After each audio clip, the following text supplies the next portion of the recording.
Chapter 15. My dogs smell meat. Emery's mind raced. She remembered what her mother had said.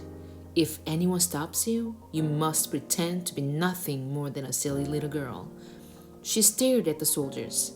She remembered how she had stared at the others, frightened, when they had stopped her on the street. Kirsty hadn't been frightened. Kirsty had been, well, nothing more than a silly little girl, angered because the soldier had touched her hair that afternoon. She had known nothing of danger, and the soldier had been amused by her. Emery willed herself, with all her being, to behave as Kirsty would. "Good morning," she said carefully to the soldiers. They looked her up and down in silence. Both dogs were tense and alert. The two soldiers who held the leashes wore thick gloves. "What are you doing here?" one of them asked. Emery held out her basket, with a thick loaf of bread visible. "My Uncle Henrik forgot his lunch, and I'm taking it to him. He's a fisherman." The soldiers were looking around. Their eyes glanced behind her and scanned the bushes on either side. "Are you alone?" one asked. Emery nodded. "Yes," she said. One of the dogs growled, but she noticed that both dogs were looking at the lunch basket. One soldier stepped forward. The other, and the two holding the dogs, remained where they were. "You came out before daybreak just to bring a lunch? Why doesn't your uncle eat fish?" What would Kirsty reply? Emery tried to giggle, the way her sister might. "Uncle Henrik doesn't even like fish," she said, laughing. "He says he sees too much of it and smells too much of it. Anyway, he wouldn't eat it raw." She made a face. "Well, I suppose he would if he were starving, but Uncle Henrik always has bread and cheese for lunch." "Keep chattering," she told herself, as Kirsty would. A silly little girl. "I like fish," she went on. "I like it the way my mother cooks it. Sometimes she rolls it in breadcrumbs and—" The soldier reached forward and grabbed the crisp loaf of bread from the basket. He examined it carefully. Then he broke it in half, pulling the two halves apart with his fist. That would enrage Kirsty, she knew. "Don't!" she said angrily. "That's Uncle Henrik's bread. My mother baked it."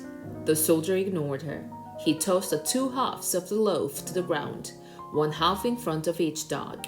They consumed it, each snapping at the bread and gulping it so that it was gone in an instant. "Have you seen anyone in the woods?" The soldier barked the question at her. "No, only you." Emery stared at him. "What are you doing in the woods anyway? You're making me late. Uncle Henrik's boat will leave before I get there with his lunch, or what's left of his lunch." The soldier picked up the wedge of cheese. He turned it over in his hand. He turned to the three behind him and asked them something in their own language. One of them answered, "Nein," in a bored tone. Emery recognized the word. The man had replied no. He had probably been asked, Emery thought, "Do you want this? Or perhaps, should I give this to the dogs?" The soldier continued to hold the cheese. He tossed it back and forth between his hands. Emery gave an exasperated sigh. "Could I go now, please?" she asked impatiently. The soldier reached for the apple. He noted its brown spots and made a face of disgust. "No meat?" he asked, glancing at the basket and the napkin that lay in its bottom. Emery gave him a withering look. "You know we have no meat," she said insolently. "Your army eats all of Denmark's meat." "Please, please," she implored in her mind, "don't leave the napkin." The soldier laughed. He dropped the bruised apple on the ground. One of the dogs leaned forward, pulling at his leash, sniffed the apple, and stepped back. But both dogs still looked intently at the basket, their ears alert, their mouths open. Saliva glistened on their smooth pink gums. "My dogs smell meat," the soldier said. "They smell squirrels in the woods," Emery responded. "You should take them hunting." The soldier reached forward with the cheese in one hand, as if he were going to return it to the basket, but he didn't. Instead, he pulled out the flowered cotton napkin. Emery froze. "Your uncle has a pretty little lunch," the soldier said scornfully, crumpling the napkin around the cheese in his hand. "Like a woman," he added with contempt. Then his eyes locked on the basket. He handed the cheese and napkin to the soldier beside him. "What's that? There, in the bottom?" he asked in a different, tenser voice. What would Kirsty do? Emery stamped her foot. Suddenly, to her own surprise, she began to cry. "I don't know," she said, her voice choked. "My mother's going to be angry that you stopped me and made me late. And you've completely ruined Uncle Henry's lunch, so now he'll be mad at me too." The dogs whined and struggled against the leashes, nosing forward to the basket. One of the other soldiers muttered something in German. The soldier took out the packet. "Why was this so carefully hidden?" he snapped. Emery wiped her eyes on the sleeve of her sweater. "It wasn't hidden any more than the napkin was. I don't know what it is." That, she realized, was true.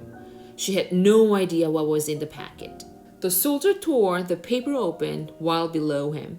On the ground, the dogs strained and snarled, pulling against their leashes. Their muscles were visible beneath the sleek, short-haired flesh. He looked inside, then glared at Anne-Marie. "Stop crying, you idiot girl," he said harshly. "Your stupid mother has sent your uncle a handkerchief. In Germany, the women have better things to do. They don't stay at home hemming handkerchiefs for their men." He gestured with the folded white cloth and gave a short, caustic laugh.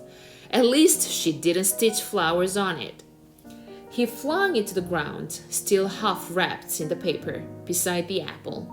The dogs lunged, sniffed at it eagerly, then subsided, disappointed again. "Go on," the soldier said. He dropped the cheese and the napkin back into her basket. "Go on to your uncle and tell him the German dogs enjoyed his bread." All of the soldiers pushed past her. One of them laughed, and they spoke to each other in their own language. In a moment, they had disappeared down the path, in the direction from which Anne-Marie had just come. Quickly, she picked up the apple and the opened packet with a white handkerchief inside.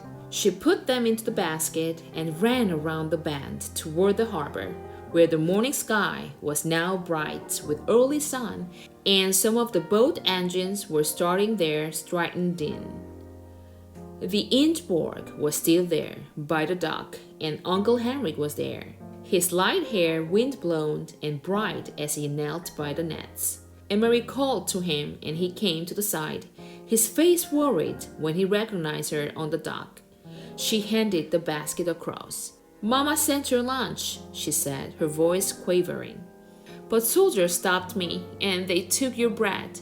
She didn't dare to tell him more.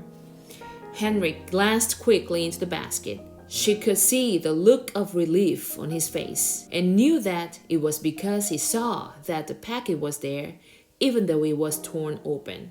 "Thank you," he said, and the relief was evident in his voice. Emery looked quickly around the familiar small boat. She could see down the passageway into the empty cabin. There was no sign of the Rosens or the others. Uncle Henrik followed her eyes and her puzzled look.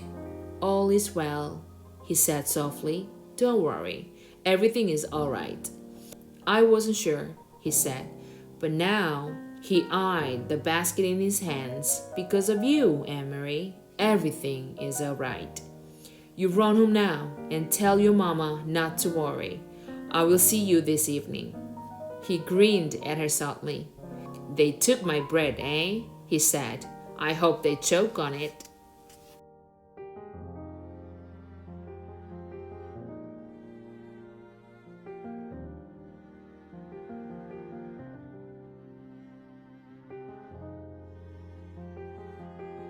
Will someone like a pancake and a cat? He is the one who took and Japanese picture? Do you like to have a brother like Harry?